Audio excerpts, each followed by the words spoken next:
I think Google's business model is one. They are not going to want to change the search engine result pages massively, and all of a sudden all that revenue disappears.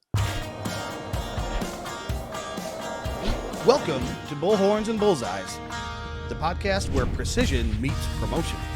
I'm Tom Nixon. And I'm Curtis Hayes. We're thrilled to have you join us as we discuss the ever-evolving world of sales and marketing.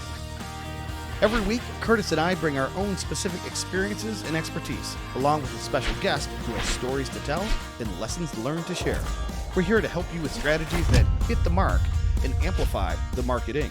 Before we kick off today's episode, make sure to hit that subscribe button to stay in the loop. And if you find our discussions on target, leave us a review. Your feedback means a lot to us. Now get ready for insights, tips, and conversations that will up your marketing game. It's Bullhorns and Bullseyes with Curtis Hayes and Tom Nixon. Let's ride. Okay, Curtis, are you ready to start the podcast? I'm ready to start. Yeah. Okay. You complained last week that I was doing too many cold opens and you weren't ready for it. So I just want to make sure you're ready.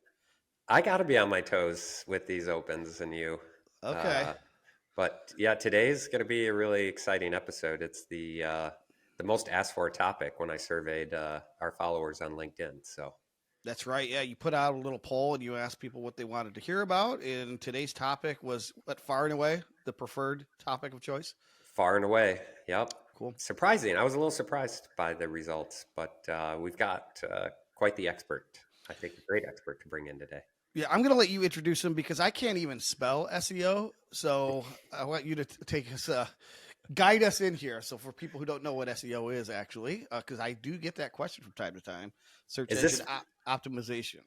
This is not an episode where we're going to explain what SEO is. I'm hoping our audience okay. I just did. Either pause now and go do a little bit of research and come back and listen. But no, so actually, just speaking of learning SEO, Nick Swan, who's the founder of SEOtesting.com. I met Nick, I think it was 2017, 2018, taking a Brian Dean SEO course. Brian Dean, I would probably say, is one of the top 10 personalities, if we want to call them personalities in sort of the SEO space.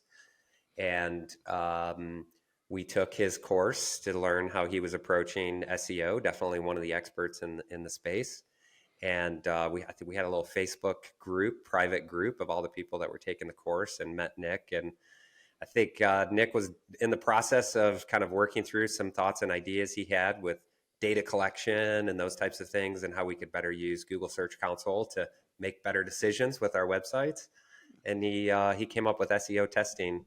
I think I was one of the first beta testers. So it's really exciting to bring Nick in on this podcast about SEO. Nick, welcome.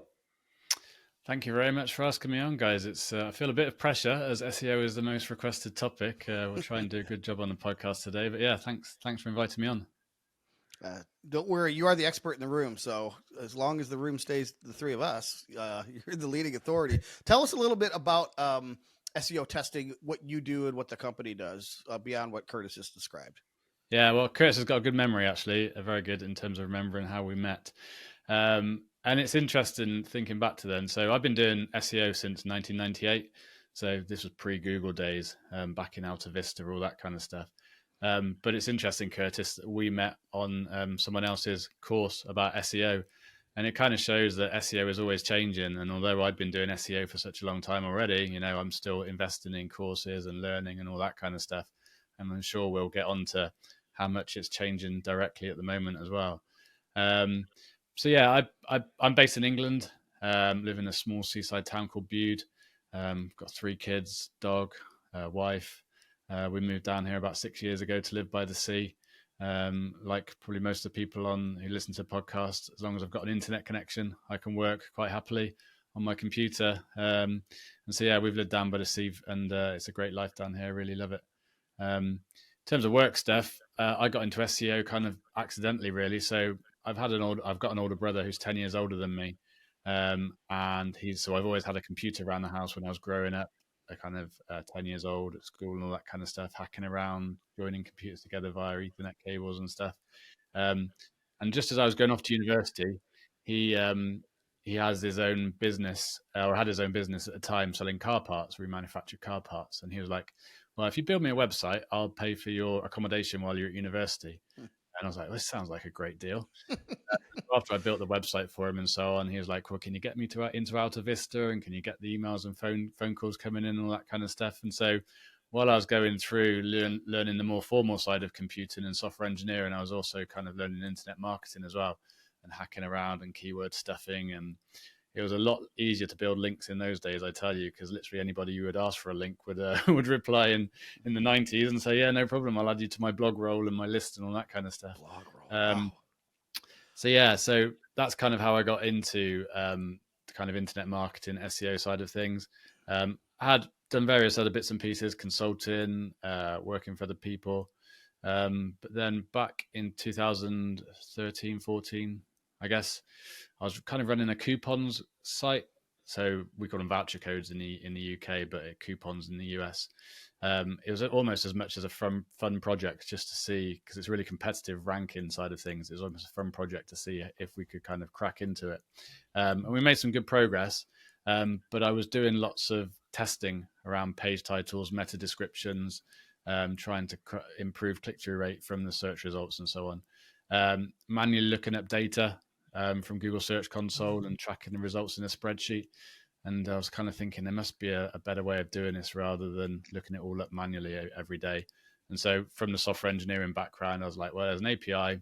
Let's hack together a tool, archive some data from Search Console, because that wasn't much available at the time. And kind of like it started off as a free tool, just sharing with Curtis and other people in Facebook groups I was in. And kind of everyone gave some positive feedback, and it's kind of taken on a life of its own then and become its own tool and own business. So wow, quite a long intro, but hopefully that gives you a taster. I'm having flashbacks though. Alta Vista, blog rolls. I mean, these are things that I remember when I was a younger man. So let's fast forward past the 90s into 2024. Something Curtis and I have been keeping an eye on are the updates at Google. Like there was this concurrent update with LinkedIn and Google, in layman's terms, showing a preference for helpful content, which was music to my ears as a content creator. But what else, or do you want to expand on that in the state of SEO in 2024?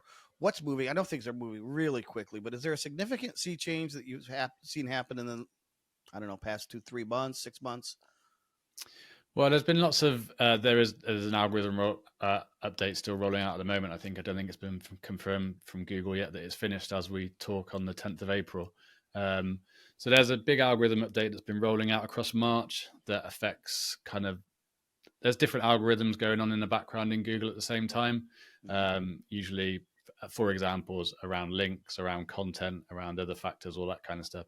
Quite often they'll update one of those algorithms at a time. Whether it will be looking for spam content, looking for spam links, and so on. This particular time in March, they decided to roll out multiple algorithm updates at the same time. So first of all, it's difficult for people to pinpoint perhaps which algorithm has affected them if they've dropped in the search results. But yeah, there's a lot of movement in the search results right now in terms of, we can get into the type of content that perhaps is being more affected than others if you want to. But there are other sites that are obviously doing well, perhaps like Reddit and LinkedIn, as you've alluded to, that are seeing short-term gains right now. Whether those gains will still stick around, we'll find out. But yeah, certainly lots of movements from the algorithm updates. And then also around ChatGPT and AI and how that's going to affect all the search results, how Google are going to kind of come out with their version of search generative experience, whether we'll still have 10 blue links on the page as people are questioning. There's certainly a lot of changes and things happening in search right now. I think there's a lot of doubt and worry from people that things are going to happen really, really quickly and there's going to be a big change. I think there will be a big change, but I don't think it'll be as quickly as people are quite expecting. It's kind of my quick summary we can dig into. Yeah, we've seen a lot of change with some specific websites, and I would say more so the bigger sites have significantly seen changes. And with a few, it's been detrimental to traffic, because where you might have 2 or 3 blog posts that currently have a number one position and just get dropped like 2 or 3 spots because they lose a featured snippet or something like that. I mean, it could be hundreds of users per day. Mm-hmm. And it's just one of those things that you have to stay on top of if you're in this world of SEO, because Google can change something overnight. If it's an algorithm update or they change how they present the information on the search engine result page, which we would call the SERP. So let's say they remove featured snippets for something. Now all of a sudden you just lost and you can't get it back because they've removed that snippet from search results. So yeah, it's just something you really have to stay on top of. And the beauty of your tool that I love, Nick, is it allows us to do that. It allows us to monitor specific pages or specific keywords and then add to that changes that you're making so that you can go back into a change history and say, oh, well, on February 22nd, we updated our menu navigation. So what change did that update to the menu navigation make to the website?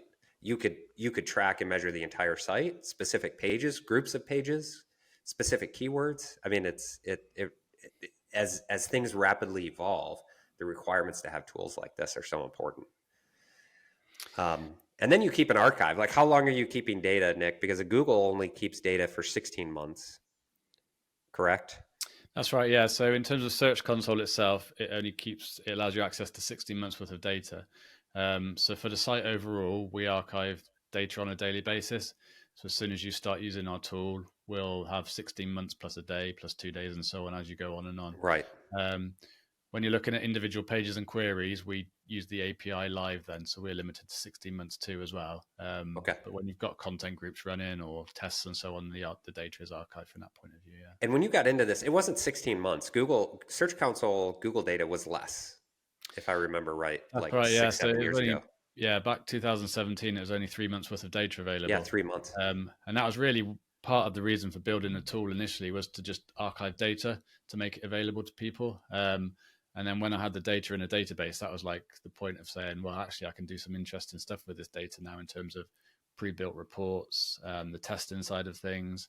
Yeah, so it's really come out of like building stuff out of my own need as much as anything. And then other people have found it useful too. Right. And then as far as these algorithm updates, you guys actually keep track of those and then annotate those on the dashboards for your clients as well. So you don't have to go and be like, oh, there was an algorithm update March 5th and try to keep up with that or make mental note of it or put it in a spreadsheet somewhere. You guys actually draw that line on the graphs within the reporting dashboard. So you know when there was an algorithm update, you could go and research it, figure out what happened, but also the ability to look at how that maybe affected your website, right? Yeah, so we annotate the algorithm updates, as you say. Just a really nice thing that we do in the tool is just aggregate the data by week and by month as well. So the daily plots in Search Console, it kind of zigzags around and stuff. It makes it a lot harder to spot trends. But when you're looking at your website data on a aggregated week basis or month basis, it makes it so much easier to see whether there has been a big drop or a drop or whatever. But then from the point of annotating the algorithm updates, you can then click on the algorithm update and we preload the data for you a week before the algorithm update and a week after. Now, with month-long algorithm update rollouts like the last one, you might have to move the dates around a bit to exactly when your website has been affected. But with that comparison report, you can quickly be able to see then which pages have gone up if the algorithm update has positively affected you, which hopefully it does for some people. Right. But most people are scared or worried about algorithm updates. And so you can quickly see which pages have been negatively affected and which ones have dropped. Then you can start to dig into if there's any patterns on those pages that have dropped, but then also on an individual page basis, which queries have been affected, and start to dig into those. So you can start to then do your research you were mentioning in terms of, have you dropped 3 places? Did you have a rich snippet that has perhaps gone away or been given to someone else now, or a featured snippet, sorry. So it is kind of, really digging into the data or giving you the ability to dig into the data to find out what has happened and what you can do about it. So yeah, Tom, I think this is key because it's like Google keeps changing stuff on us, as we've seen with LinkedIn's changing stuff on us, all these platforms. So the ability to kind of, keep track of what's happening with your website and how you're being affected by these changes is really critical, whether you're using SEO testing or, some other tools, or you're just inside of Google Search Console trying to keep track of stuff. Because we don't know what's coming, Right. but we know historically change is going to happen. Change is expected. So there's going to be a change at some point. Yeah. Yeah. When Nick said we might finally move away from the 10 blue links on a page, I was like, that'd be a huge sea change. Probably a good one. Who knows? We'll see. I can see why people are afraid of it, though, especially SEOs like yourself. So, Nick, I'm assuming that most of your users are people like Curtis who are fairly knowledgeable about SEO and they want to get super granular with the data. Is that right? Yeah, so we target kind of, I'd say, SEO professionals. So it's people who are spending the majority of their day thinking about SEO. And we've really given, I guess, perhaps a new name to what people have been doing for decades anyway. So we call it SEO testing. But really, kind of search engine optimization is what people have been doing for 20 odd years and what they're continuing to do now. So they would make a change to a page or the site, and then generally, historically, you'd use something like a rank tracker to see whether your ranking has improved for that page and the keyword you're targeting, or whether it goes down, and kind of refine the strategy from there. What we do, and why we kind of call it SEO testing, is that we can automate the collection of the data for you, but we can also provide you lots more data points as well. So rather than just looking at the rank of a page, we can show you the number of clicks you've got before and after a change. We can show you the impressions you've got in the search results before and after, click-through rate, and then also average position, and also the number of unique queries that a page has started to rank for as well. And so from our time-based testing, we show you that before the change was made compared to after the change was made, so you can see if it's been a positive one. We used to say to people when I was doing demos, we'd say, well, if the change hasn't been positive, you can then roll that change back. But actually, from speaking to our customers, what people more do is they iterate. So if they see a drop, rather than, because as SEOs, it's all an experiment, and we don't necessarily know we have ideas and best practices and so on, but you never know exactly how a change to a page is going to work out. So, but then rather than rolling back a change, people generally, if they see a drop, they'll iterate and try and improve it again, and so on and so forth, until they see the positive result that they're kind of after. Yeah. Curtis, I'm going to ask you both a question. I want Curtis to go first, and then Nick, you have a chance to clean sweep whatever Curtis leaves out. If there's one tool that another SEO professional like yours or like you doesn't know that exists within SEO testing that you rely on, like maybe a new feature or something that you think is kind of the coolest and most useful, can you think of one that would really perk the ears up of a colleague of yours? I only can use one. I can only mention one. You can mention one, and then Nick will mention another. Okay. Well, I would say the most important thing to point out, other than the fact that you have this whole change history and you can log all the changes you're doing, is that the data you're collecting is from Google Search Console. So a lot of these other tools you would use, I would classify as more of like competitive research tools. So you have like an Ahrefs or an SEMrush, that they're doing their own sort of search results themselves, and then querying what Google's showing in the search result to show your average position or maybe expected clicks. But it's all hypothesized. Mm-hmm. And I would say in many cases, that data could be 40 to 60% off, where you might look up a keyword that you have and it says, oh, your expected impressions for that keyword is 1,200 a month. But in reality, you go into your account and you're getting 3,000 impressions. So the beauty from my perspective of using the tools like Nick's is it's pulling that data directly from Google. So it's from the horse's mouth, so to speak.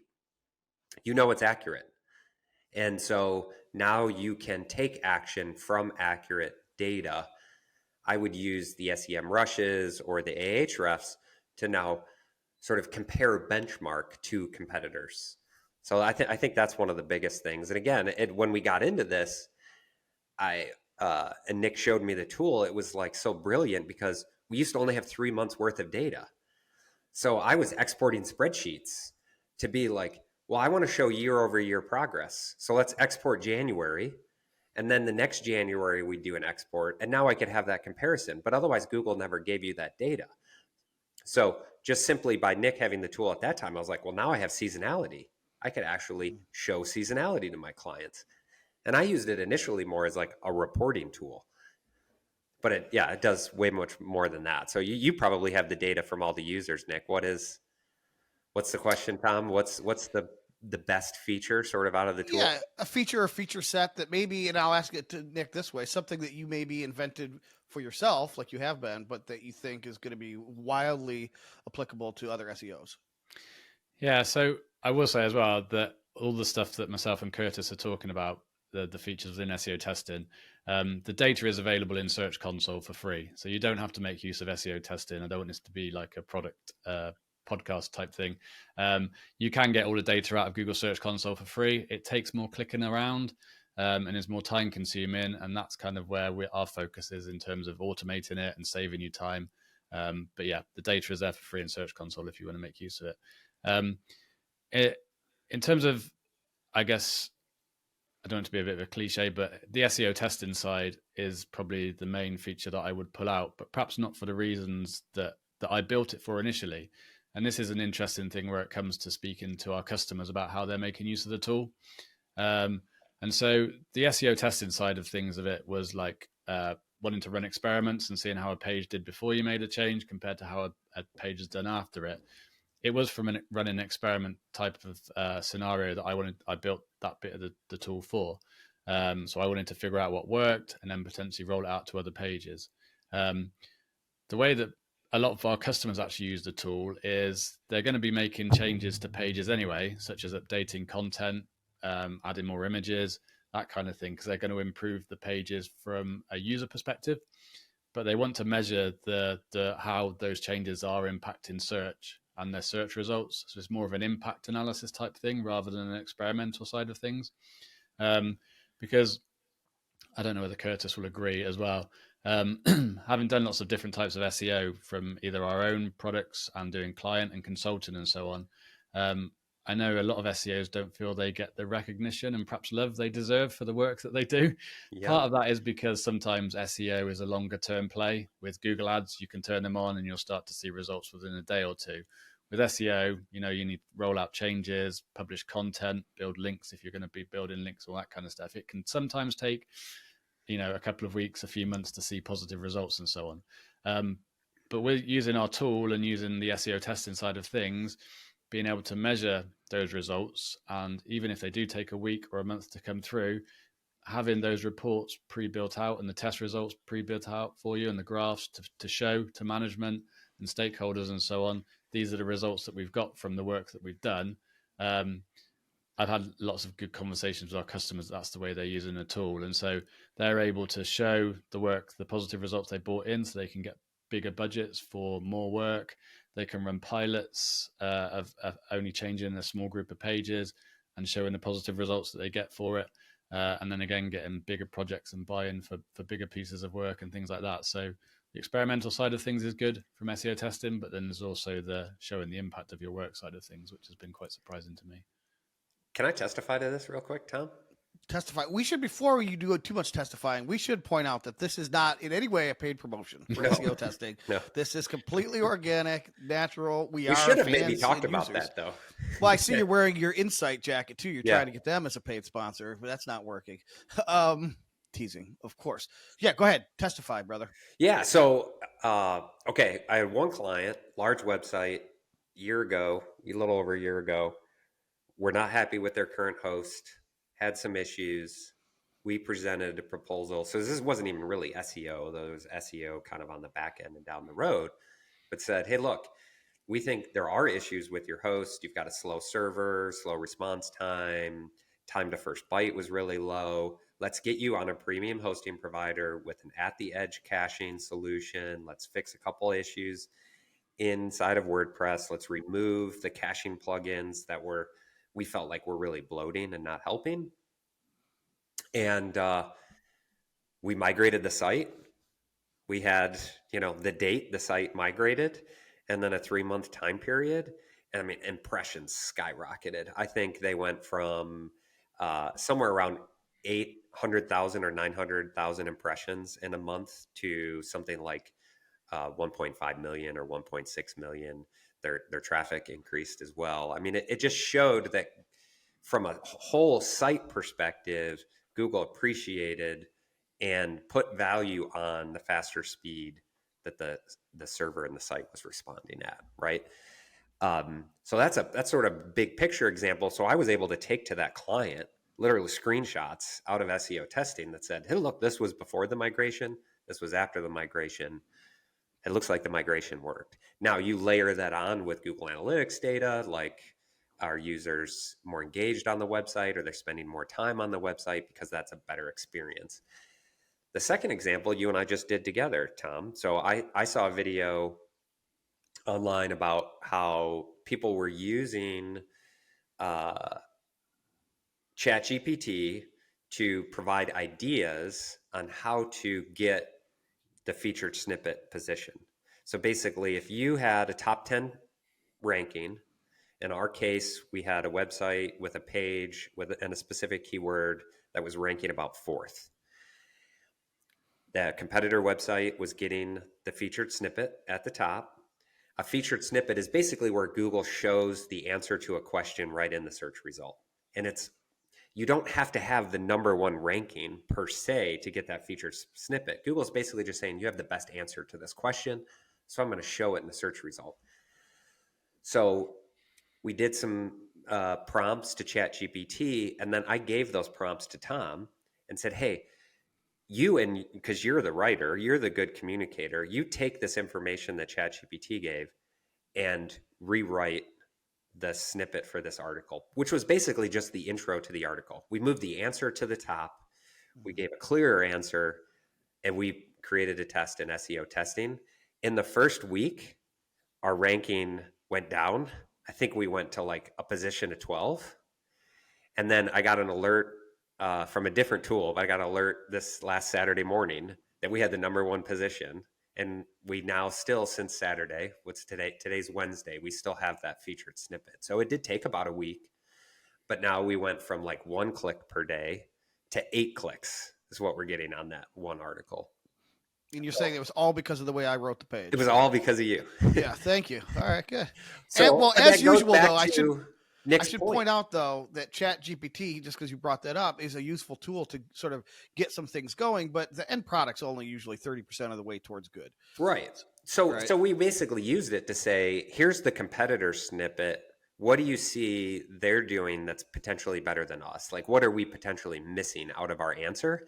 And then allow you to write that in a natural way that also meets our audience where we think they're at. So you're writing it specifically for our audience, which should then, get a better engagement. It's relevant, all those types of things. So I do think, at least in our case, we always want to have a human involved in that content side. But, I think you're dead on there, Nick, that it's like, I want to show whether or not what we're doing is working or not and show value to the client.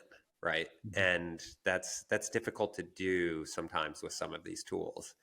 And I certainly appreciate the new monthly reports, which is great, which you can compare the last month to the previous month, plus compare month over month. And that's just not overall. It also listing out your top pages, your top keywords.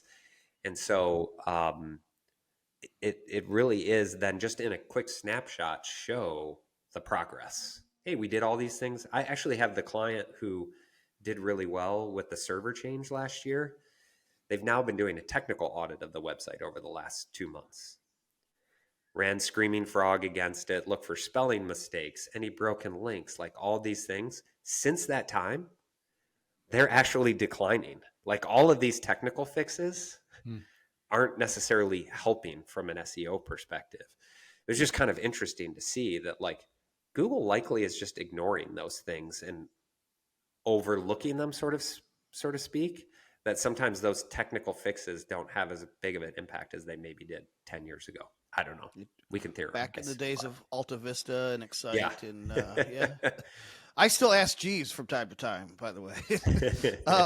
Nick, are there other examples that either you know firsthand or you've heard from users and clients, like success stories like Curtis just shared, using your tool to test something, hypothesize, fix, and then the end result was exactly what they were looking to do?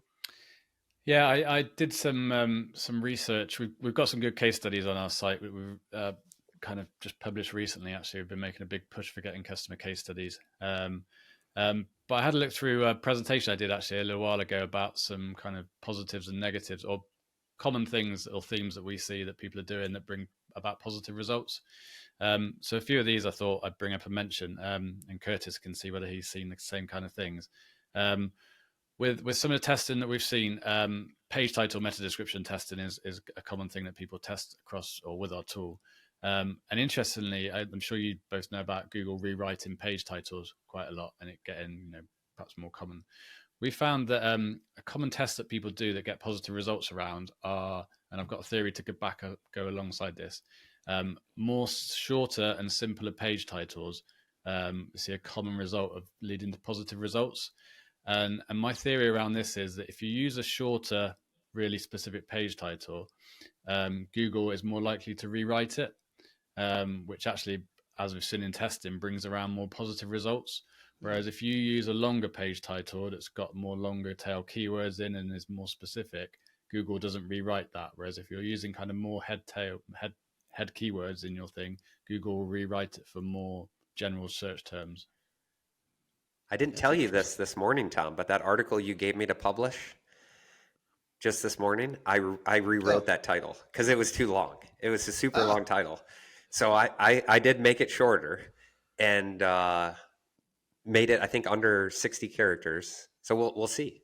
We'll see how well that does. But and that's where you need to strike, and we need to strike, SEOs and writers, a balance between the human audience and what's going to maybe appeal to an eyeball somewhere online and say, ooh, that sounds interesting. And then what's going to appeal to the search engine algorithms that run our lives and will take over the world someday. So speaking of which, I got some more almost, Tom, if you want some more.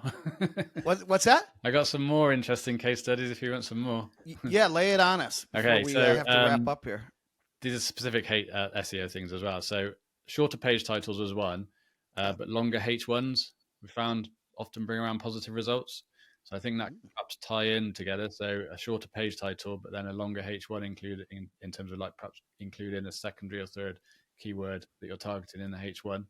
So you didn't mess with my H1, did you, Curtis? No, and that one brilliant. It's long. So I left that alone. So without even realizing it, I'm following Nick's advice. So this is pretty cool. Okay. We'll see how this article does. Yeah.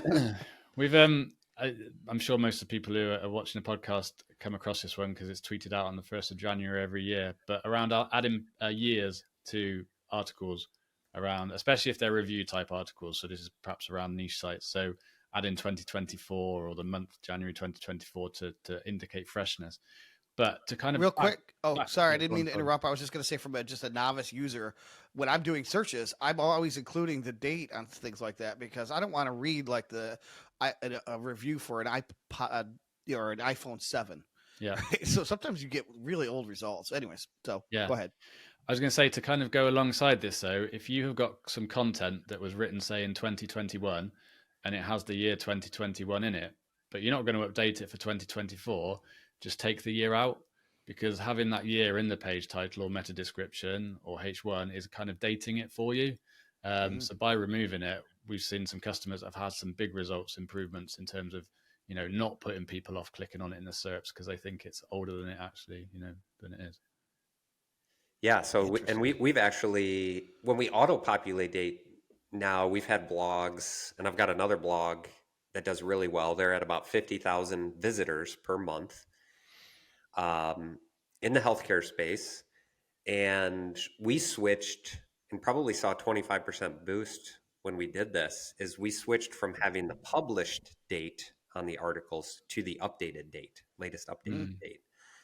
And then and we can control the updated date in WordPress, and we are frequently updating the articles. So don't have the original date of when it was published. And that date is the actual like calendar date that shows underneath the H1, and we have the breadcrumbs there and the author information. And then it was like, published on. And instead we got rid of that. And now we have like last updated and the date. And so the reader sees that right away. Google's picking up that date. That's actually the date that is in the header of the HTML. And again, whether or not this was a direct contributor, but like I mentioned, 25% increase since making that change in traffic to the website appears to be working. And then we're revisiting articles too. It's another report you have, Nick, that I use quite frequently. It's called a content decay report, where you see the content that's falling off a SERP. So over time, it's been losing position and therefore losing traffic. And then you're like, okay, well, this is one I need to address, because we used to get 500 clicks a month and now we're only getting 200.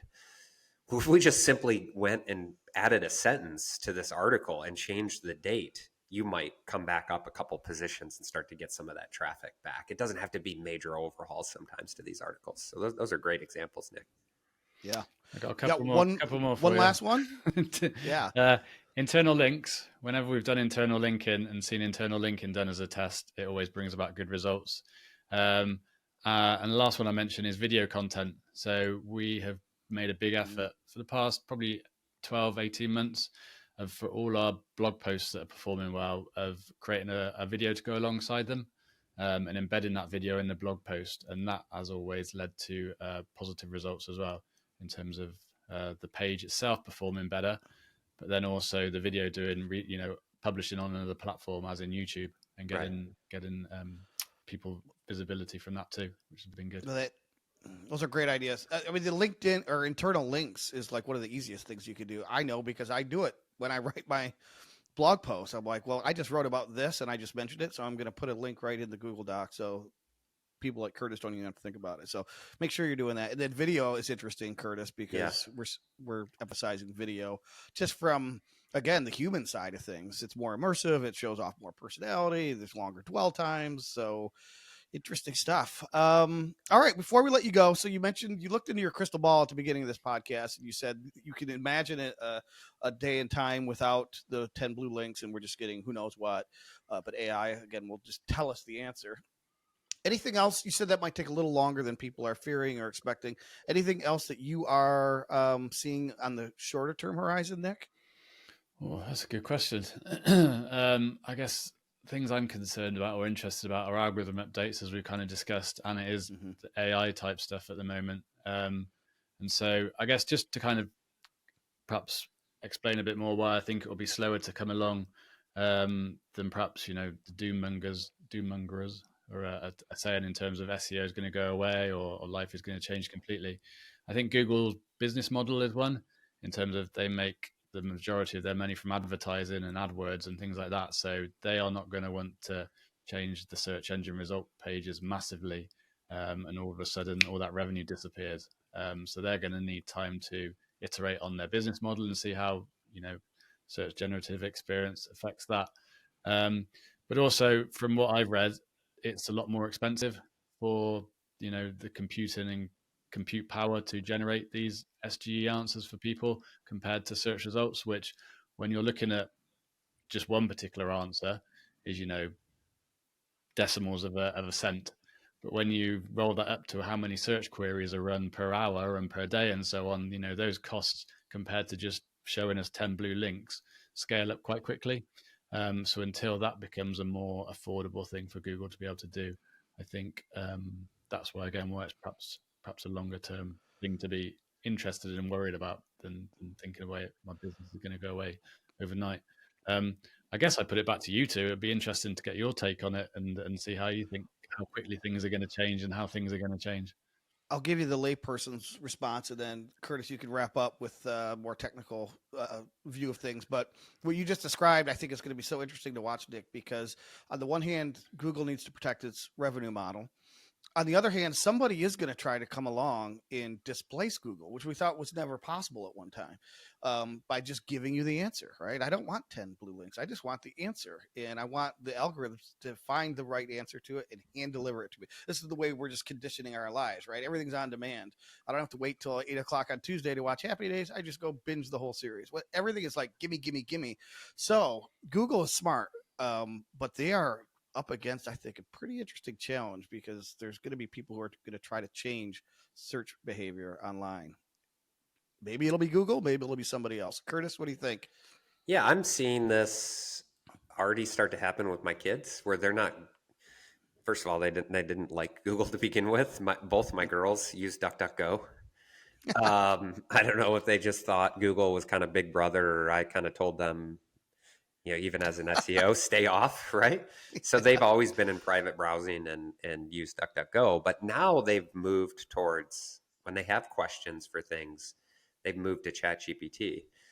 The issue has been, and this is what I've understood in some of the research that I've done, is ChatGPT, or these like machine learning programs, or I should call them language learning models, right? Mm-hmm. Mm-hmm. They have been taught or programmed to give an answer no matter what. They won't come back and ever tell you, I don't have the answer to that question, kind of a thing. And even Google will always give you search results. It's never going to not. But at least you could evaluate in Google which answer you would take as sort of truth. I mean, you had options, and you could compare and contrast maybe the options, and whether it's on the page or you click in, read the article, click back, read a different article, you got different perspectives. You got to be really careful about say you put a question into ChatGPT, taking that as a grain of salt, and it don't take it as truth. And my girls have experimented with this and asked it questions, math questions. They're in algebra now, or other kind of history questions, and it's actually come back with wrong answers. ChatGPT has. I mean, it's told them the wrong formulas and all these other things. So I think that will eventually improve. But you're certainly right that Google, you're going to see this behavior towards people using these language learning models to ask their questions and get responses. And what happens to the search engine result page at that time? And do we end up with ads within these programs, or we're going to have to pay for them? You know what I mean? Because they're going to have to make money somehow. Yep. I even noticed myself as we wrap up here. Like, I've taken to just asking Siri, because I don't want to, first of all, I don't want to type if I'm on my phone. Then I don't want to look at the links and do the evaluation. I asked Siri, and the problem is Siri sucks at that right now. Siri's not good at answering questions. So that'll be interesting to see, Apple and Google being competitors in a lot of ways. So cool. All right, Nick. Well, this was awesome. Thank you so much for sharing your expertise. Where do people go to, I'm guessing it's just SEOtesting.com to learn more about you and what you offer? That's right. Yeah, the tool is SEOtesting.com. I'm on Twitter. Just Nick Swan is my handle. So feel free to connect on there. Yeah, thanks for having me on, guys. Yep. Anytime. Absolutely. All right, Curtis. Well, we've got some homework to do. I learned a lot today, so thankfully I have you to implement all this stuff. But it was interesting. Yeah, so it sounds like we're doing a lot of the right things. So our clients are in good hands. If we just keep working together and keep measuring and keep learning, keep testing. Yep. And you just keep marching forward. Yep, and keep on rocking in the free world. See you, everyone.